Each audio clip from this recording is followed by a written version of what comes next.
Sementara untuk memperoleh kekuasaan diraih dengan proses yang sangat praktis. Memanfaatkan paman, memanfaatkan bapaknya, memanfaatkan fasilitas instrumen negara dan lain sebagainya.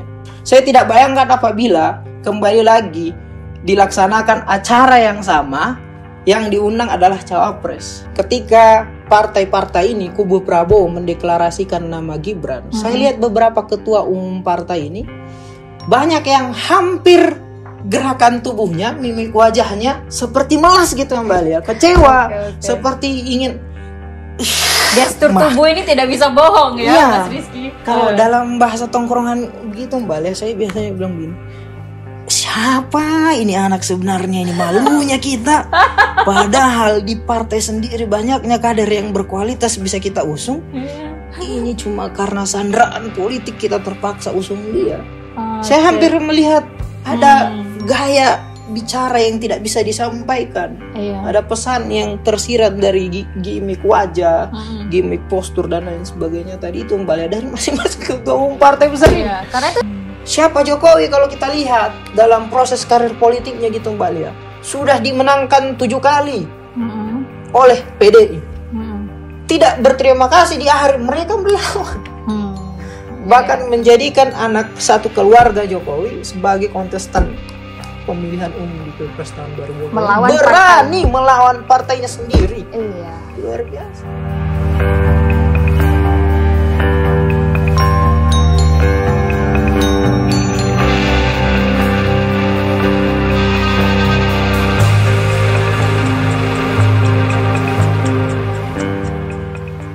Assalamualaikum warahmatullahi wabarakatuh. Selamat malam Mas Rizky, sehat? Selamat malam. Alhamdulillah, selalu semangat seperti biasanya dan terus optimis. Kembali lagi bersama kami di channel Bloko Suto dalam pembahasan berita populer bersama kami yang tidak kunjung populer.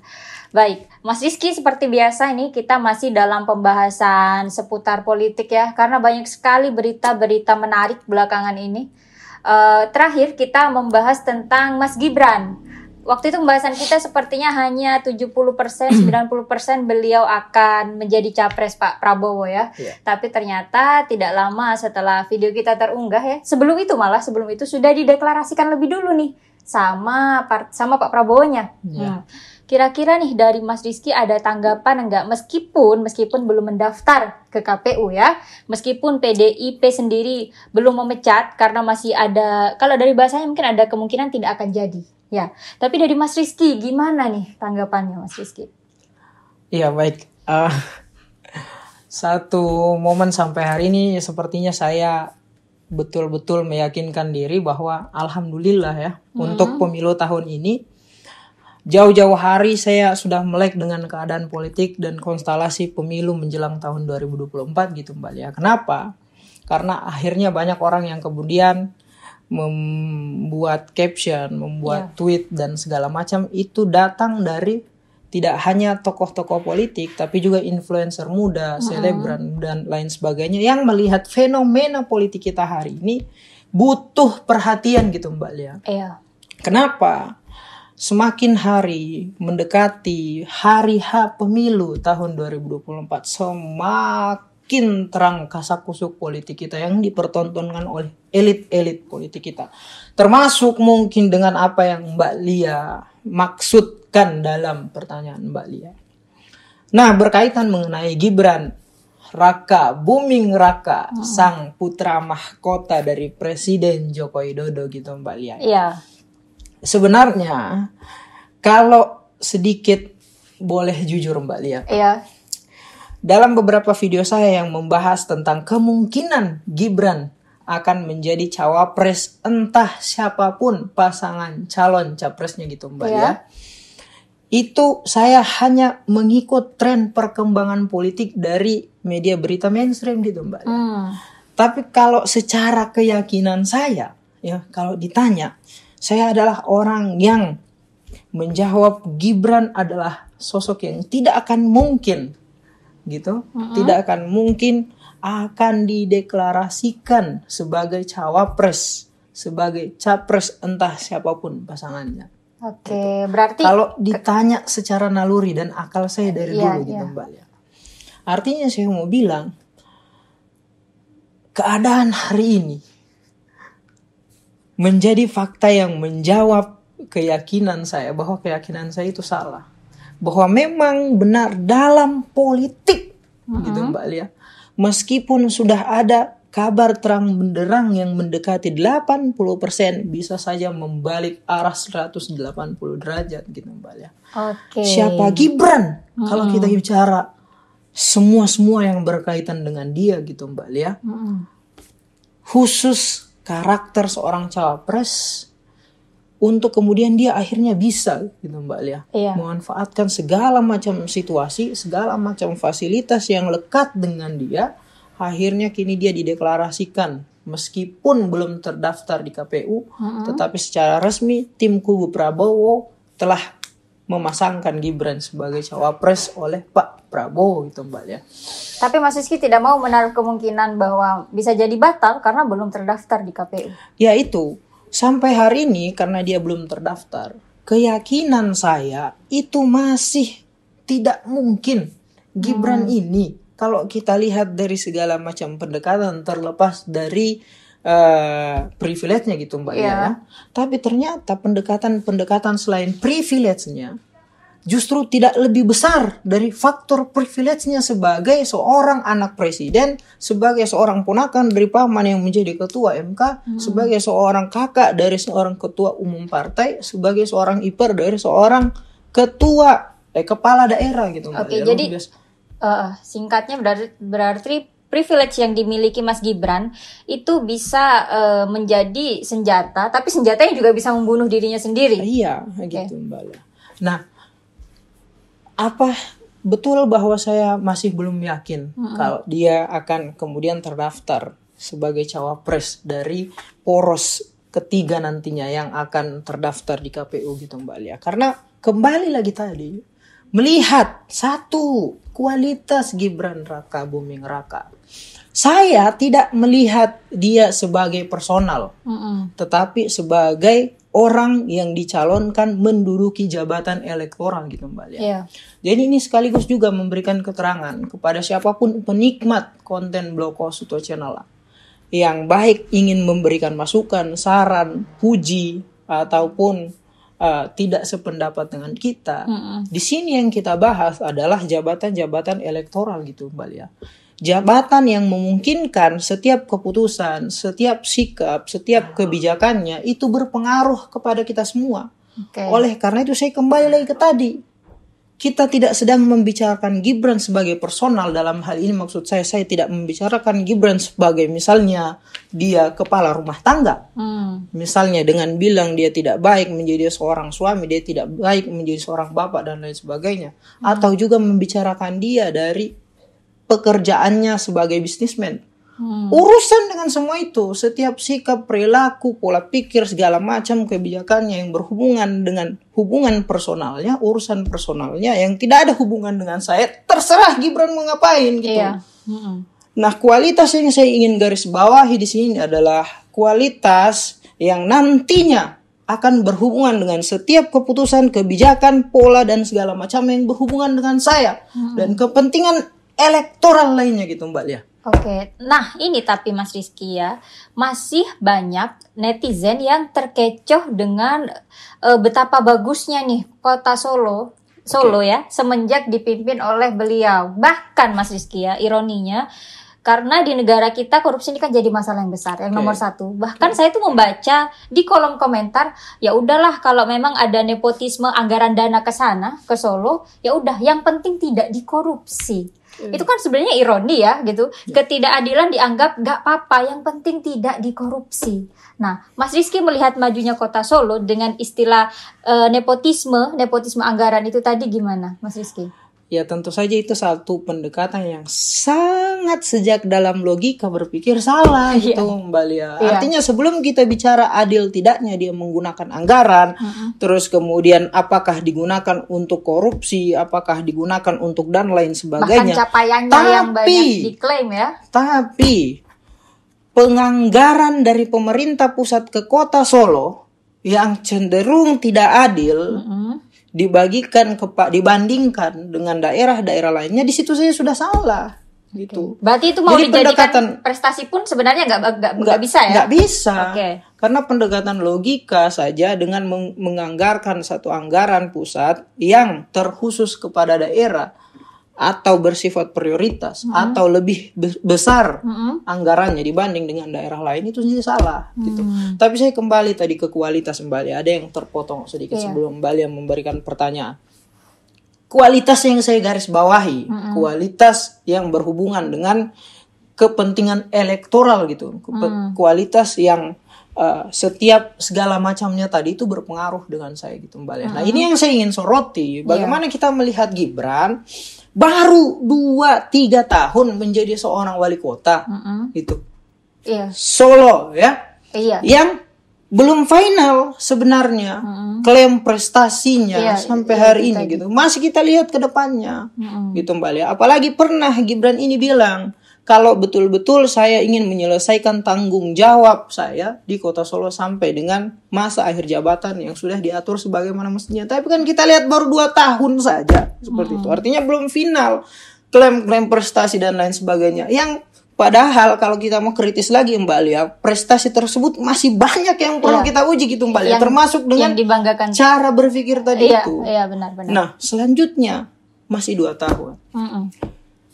Yang kedua, saya kembali lagi mau mengatakan ada satu peribahasa yang mengatakan bahwa hasil tidak akan mengkhianati proses.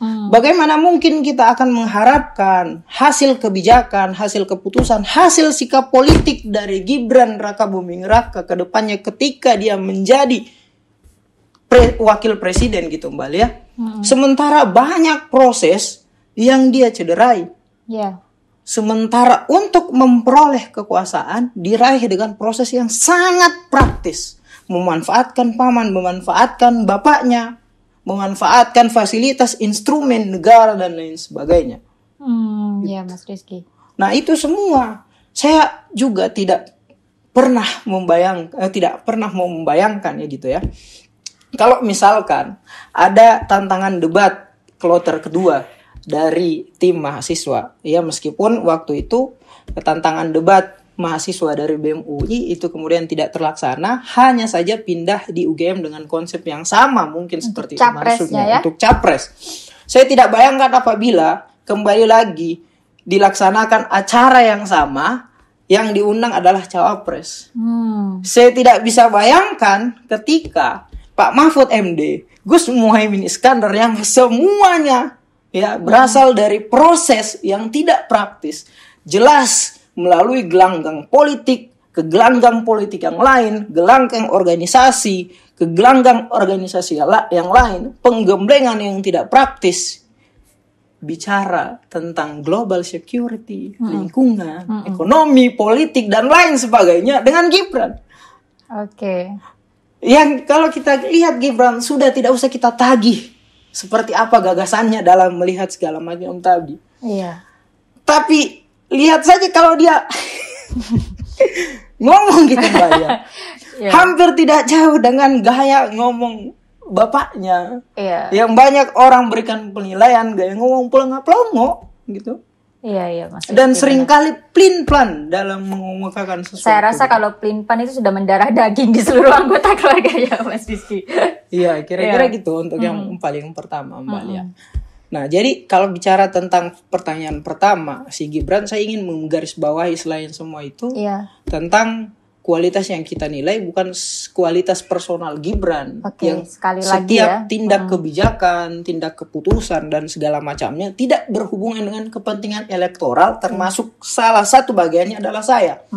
Tetapi yang kita bicarakan di sini adalah kualitas mengenai setiap peluang kebijakan, keputusan dan segala macam yang ia lahirkan, tetapi kemudian berefek kepada saya, berpengaruh kepada saya ataupun kepentingan elektoral lainnya. Itu tentang Mas Gibran-nya. Yang kedua Mas Rizky, sudahlah kita tinggalkan Mas Gibran dengan seluruh cara-cara instannya Mas Gibran naik karena kita masuk ke koalisinya nih, koalisi yang mengusung.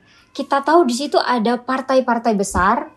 kita tahu yang mengusung dia partai besar, kita tahu bahkan ada partai yang sebelumnya hengkang dari koalisinya hanya karena anaknya tidak diangkat jadi cawapres, di tempat barunya juga tidak diangkat, tapi masih iya nurut-nurut aja gitu loh sama manuver politik Pak Jokowi dan Mas Gibran ini, Mas Rizky. Itu Mas Rizky menilainya gimana? Iya, oke. Gimana ya? Agak lucu juga untuk kemudian mau memberikan statement atau penilaian terhadap fenomena seperti yang Mbak Lia sampaikan gitu. Iya. Termasuk apa yang Mbak Lia sampaikan adalah salah satu poin kesyukuran saya. Kenapa? Sudah jauh-jauh hari saya perhatian dengan konstelasi politik menjelang tahun 2024. Karena ya fenomena politik kita semakin kemarin semakin berjalan ke arah yang tidak kita harapkan. Tidak mencerdaskan kehidupan bangsa, kental tipu daya, dan hanya mementingkan popularitas, gitu, bukan kualitas. Kenapa? Dulu, kalau kita bicara tentang partai Mbak Lia, setiap partai ini hampir masing-masing menampilkan image, ideologi, dan branding mereka, gitu. Nah, hari ini partai-partai kita kehilangan ciri khas mereka masing-masing. Yang hampir mengesampingkan segala kepentingan ideologi mereka, yang hampir sama sekali tidak mengesampingkan mengesampingkan ciri khas partai mereka dibanding dengan popularitas satu orang gitu. Bagaimana kita lihat partai-partai besar hari ini yang sebenarnya punya kader-kader yang bisa menjadi usungan capres ataupun cawapres, tapi kemudian kerja-kerja politik mereka tidak dilirik oleh partai mereka sendiri. Malah yang dipanggil adalah orang yang justru berasal dari partai lain. Gitu. Nah itu kira-kira selain partai lain itu juga menjadi salah satu kontestan, menjadi salah satu lawan politik dari partai-partai yang mengusung ini. Kita lihat Golkar, hampir kehilangan ciri khas, hampir kehilangan kualitas kader yang mumpuni untuk bisa dicalonkan. Ngapain mereka mengusung Gibran gitu? Selain ya ini penting. Kita mencurigai ada faktor-faktor yang menyandra pilihan-pilihan politik partai-partai besar ini gitu. Faktor yang menyandra, ancaman yang dipegang Pak Jokowi maksudnya? Ya bisa jadi termasuk ke satu itu. Atau mungkin ada godaan nikmat yang tidak bisa partai itu tolak, Mas Rizky? Ya termasuk satu itu. Karena saya melihat secara psikologi dari bahkan ketika ini Mbak Lia, ketika partai-partai ini kubu Prabowo mendeklarasikan nama Gibran, saya lihat beberapa ketua umum partai ini banyak yang hampir gerakan tubuhnya, mimik wajahnya seperti melas gitu Mbak Lia, kecewa, seperti ingin. Gestur tubuh ini tidak bisa bohong ya, Mas Rizky. Kalau dalam bahasa tongkrongan begitu Mbak Lia, saya biasanya bilang begini, siapa ini anak sebenarnya, ini malunya kita. Padahal di partai sendiri banyaknya kader yang berkualitas bisa kita usung. Ini cuma karena sandraan politik kita terpaksa usung dia.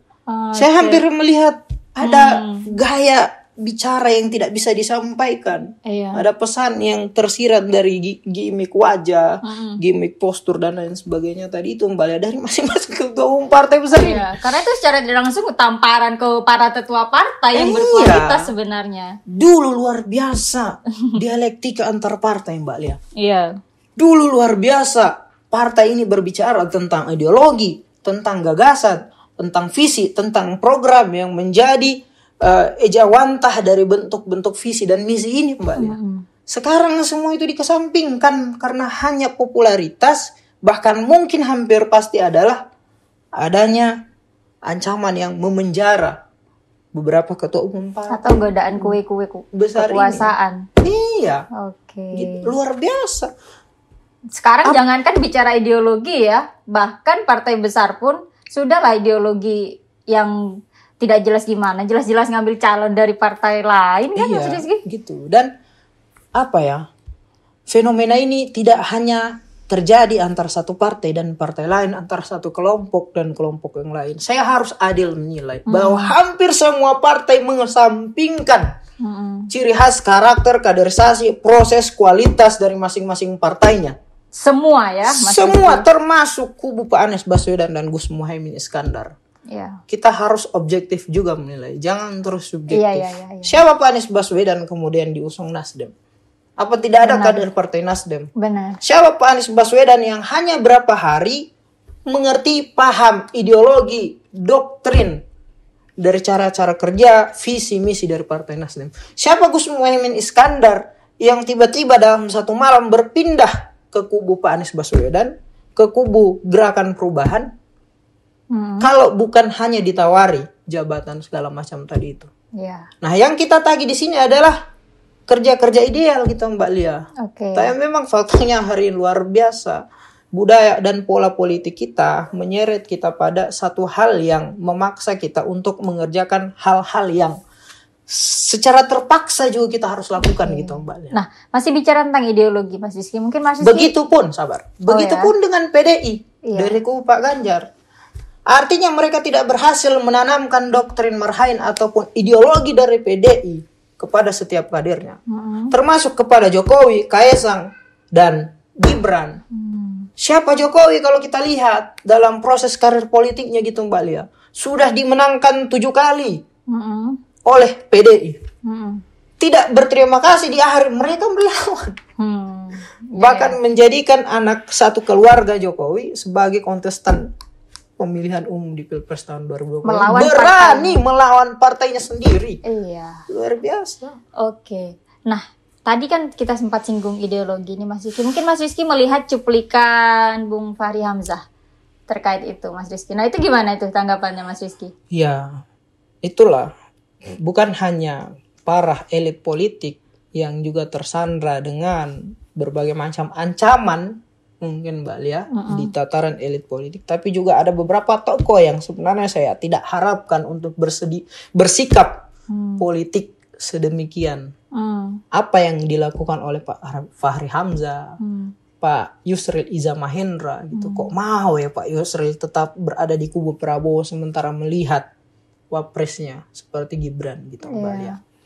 Kok mau ya Pak Fahri Hamzah yang setiap dalam ketika dia diundang di berbagai macam program mengutamakan Anda yang mau memimpin di negara ini harus punya gagasan, tawarkan program, tawarkan visi misi, dan harus mengetahui nafas dari ideologi partai yang sedang kalian emban gitu.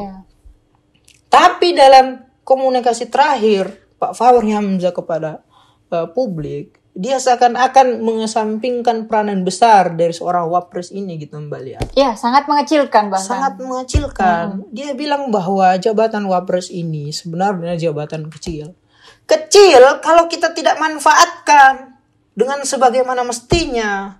Seperti yang saat ini wapres menjabat barangkali? Ya mungkin Pak Fahri Hamzah terdoktrin dengan fakta lapangan yang kerja-kerja dari wapres hari ini gitu Mbak Lia, yang meskipun tidak menampakkan diri masyarakat sepertinya biasa-biasa saja, antara masyarakat biasa-biasa saja atau sudah berada di titik kecewa dan senyumin aja gitu, bisa ngapa-ngapain lagi, nggak bisa ngapa-ngapain lagi gitu. Sama kayak kita kecewa berat, ya mau ngapain lagi, hanya berdoa mudah-mudahan ada perubahan dan senyumin aja biar kita tidak stres gitu. Oke. Nah hari ini kita tidak harapkan hal yang sedemikian rupa terjadi gitu. Beberapa kan sudah saya jelaskan juga Mbak Lia, saya sudah gambarkan apa kegentingan dari posisi wakil presiden ini. Itu ada di video kita yang terakhir. Ya ada di video kita. Yang harus juga memerlukan kualitas, proses yang tidak singkat dan segala macamnya, agar jabatan wapres ini tidak dipandang sebagai jabatan yang kecil dan dimaksimalkan oleh yang menjabatnya nanti. Iya, gitu Mbak Lia. Oke, Mas Rizky. Nah, masih tentang wapres dan tentang Mas Gibran ya. Kemarin nih capresnya Pak Prabowo akhirnya mengeluarkan statement tentang politik dinasti. Beliau juga bilang ya kalau untuk berbakti untuk negeri nih apa salahnya? Nah, itu Mas Rizky. Kira-kira ada nggak sih gimana ya, hal yang konsep yang sebenarnya bisa mematahkan anggapan bahwa ya benar juga sih ya gitu. Kan orang berbakti gitu. Apa salahnya sih ya gitu Mas Rizky, gimana?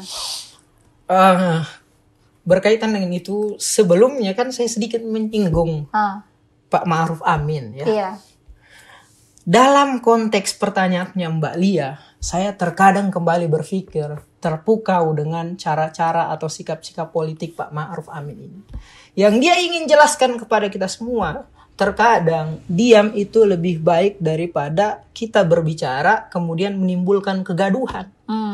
Kemudian menimbulkan ada PR baru dari simpatisan, relawan, dan dukungan kita untuk menjelaskan kepada masyarakat agar tidak gaduh.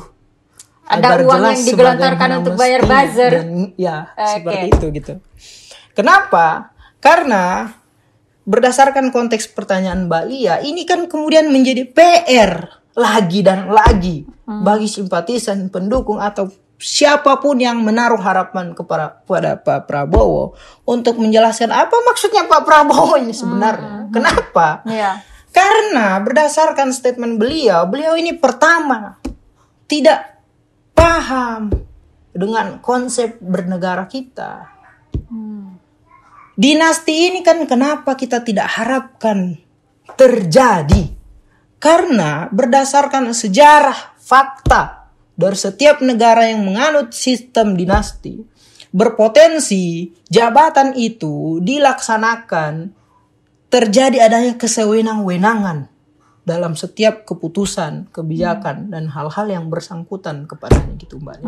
Maka kita tidak harapkan hal demikian pula berpotensi terjadi di Indonesia. Makanya hukum kita, aturan bernegara kita, ada beberapa sistem dan konsep yang kemudian membatasi kesewenang-wenangan dari potensi yang membatasi potensi terjadinya kesewenang-wenangan kebijakan, kekuasaan, keputusan-keputusan. Makanya negara kita mengatur sistem demokrasi agar setiap orang, agar setiap lembaga negara bisa saling mengontrol dan menjadi fungsi check and balancing antara penguasa dan masyarakat atau rakyat publik ini. Kemudian juga ada pembagian konsep kekuasaan negara, di mana kekuasaan negara kita agar tidak ada satu lembaga kekuasaan yang mendominasi berbagai macam kebijakan di negara ini, maka dibentuk yang namanya konsep Trias Politica Montesquieu.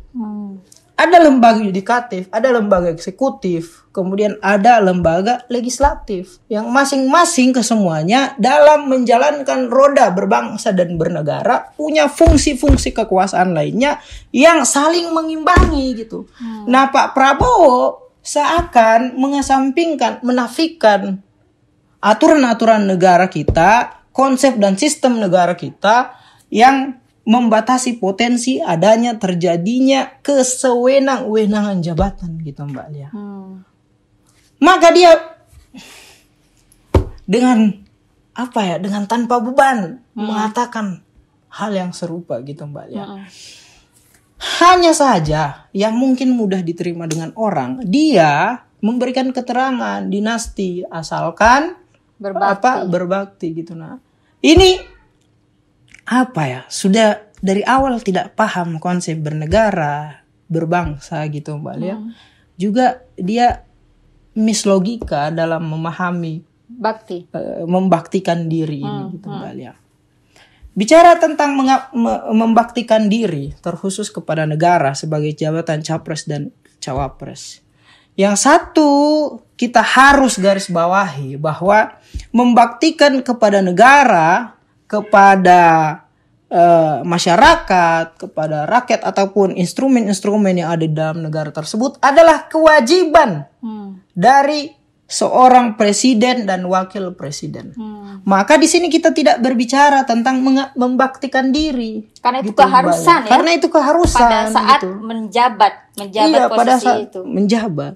Dan di sini dalam sistem, dalam konsep bahwa rakyat adalah pemegang kedaulatan tertinggi, rakyat ini tidak meminta kalian untuk menduduki jabatan-jabatan tertentu. Kalian yang menawarkan diri, rakyat memberikan kehendak. Maka dalam proses berjalannya membaktikan diri itu adalah satu hal kewajiban yang harus Anda jalankan gitu. Oke, berarti Di lain sisi membaktikan diri sebagai presiden dan wakil presiden tidak bisa kita kesampingkan. Ada penyematan kekuasaan yang melekat kepada mereka. iya. Maka di sini saya ingin menggarisbawahi bahwa Prabowo sebenarnya ingin menframing kita, padahal ia sebenarnya ingin berniatan mengambil alih kekuasaan dengan dalih ingin membaktikan diri. Oke, berarti Mas Rizky yang dikecam oleh masyarakat adalah prosesnya Mas Gibran. Yang dikecam masyarakat adalah keputusan Pak Prabowo mengambil Mas Gibran, tapi tameng yang digunakan Pak Prabowo adalah asalkan berbakti. Kenapa? Padahal berbakti ini adalah hal yang seharusnya akan dan harus dilakukan siapapun yang menjabat. Iya. Jadi jadi perdebatannya bukan soal membaktikan diri. Semua orang setuju apabila ada orang yang mau membaktikan diri kepada negara, kepada rakyat, kepada siapapun itu, setuju. Kita dukung itu. Luar biasa ada niatan seperti itu. Tapi di samping itu ada kekuasaan yang melekat kepada dia yang kemudian nantinya berpotensi bisa terjadi beberapa kemungkinan. Berbakti atau tidak atau antara berbakti sebagaimana yang mestinya yang kita harapkan, ataukah kekuasaan itu kemudian dijalankan sewenang-wenang dia sendiri sehingga terjadi banyak ketidakadilan, sehingga terjadi hanya sedemikian kelompok yang diuntungkan, hanya membagi kue kepada kelompok-kelompok yang menjembatani dia dalam proses mengambil alih kekuasaan tadi itu. Jadi Mbak Lia, yang kita kecam ini bukan membaktikan diri. Karena membaktikan diri ini hasil dan kewajiban yang nantinya dijalankan sebagai seorang presiden dan wakil presiden. Tapi yang kita kecam adalah kemungkinan dari kesewenang-wenangan jabatan kekuasaan yang nantinya akan mereka raih gitu Mbak Lia. Dan sudah dilakukan pada saat jangankan kita berbicara nanti ke depannya ketika mereka menjadi presiden dan wakil presiden, ketika mereka berhasil meraih kekuasaan tersebut, proses dalam meraih kekuasaan tersebut saja luar biasa sudah mencederai hal yang sebagaimana mestinya kita harapkan Mbak Lia. Makanya Pak Prabowo, perdebatan ketika kita bicara tentang dinasti bukan soal niatan Bapak yang Bapak bilang ingin membaktikan diri. Karena membaktikan diri itu kan kerja-kerja. Nah yang Bapak ingin raih ini jabatannya. Nah kita mengecam jabatan tersebut, kekuasaan tersebut, cara-cara yang dilakukan untuk mendapatkan. Iya. Yang mungkin saja kembali lagi tadi Mbak Lia, ada terjadi dua kemungkinan. Nah, yang kita batasi adalah kemungkinan agar tidak terjadinya kesewenang-wenangan dalam memanfaatkan kekuasaan atau jabatan. Termasuk hari ini kita sudah mulai men-challenge berdasarkan prosesnya. Karena sebaik-baiknya men-challenge ketika Anda duduk sebagai presiden dan wakil presiden, lebih baik lagi men-challenge Anda, menguji Anda dalam proses meraih jabatan dan kekuasaan tersebut. Melihat prosesnya ya. Itu Mbak Lia. Nah, itu tadi konsep berbakti ya. Yang kita kecam apa dan yang dijawab kecaman itu dijawab dengan apa nggak nyambung ya berarti Mas Rizky. Nah, berbicara tentang dinasti Mas Rizky, saya banyak membaca komentar di sosmed bahwa termasuk Pak Jokowi ya baru-baru mengeluarkan statement bahwa semua jabatan-jabatan tingkatan kepala daerah itu yang milih rakyat gitu ya, bukan elit politik, bukan partai. Sama juga ini masyarakat juga pada umumnya ya udah kalau nggak suka tinggal dipilih saja politik dinasti apanya. Nah, Mas Rizky menanggapi itu, meluruskan komentar-komentar yang sedikit bengkok ya Mas Rizky, miring itu gimana Mas Rizky? Ya sebenarnya bukan sedikit bengkok, tapi ya betul-betul bengkok Mbak Lia gitu. Karena salah dalam memahami gitu Mbak Lia. Tadi kan sebelumnya kita bicara tentang proses. Nah proses seperti apa yang kita maksud di sini juga terhubung dengan pertanyaan yang sebelumnya Mbak Lia. Kalau kita melihat gaya politik Pak Jokowi yang sampai hari ini dipertontonkan, hampir pasti kalau tidak ada sistem yang membatasi kerja cawe-cawe Pak Presiden. kerja cawe-cawe politik Pak Jokowi, Oke.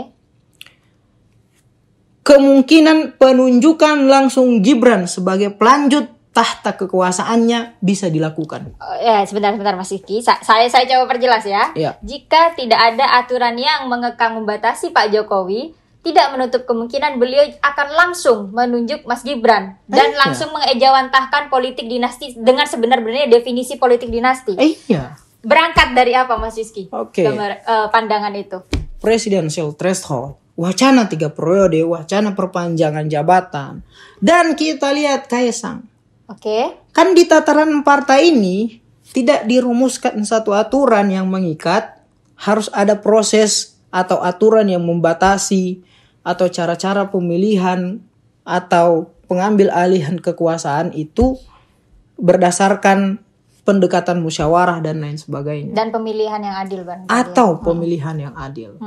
Kita lihat di mana pemilihan yang adil, di mana cara-cara yang sebagaimana mestinya kita harapkan.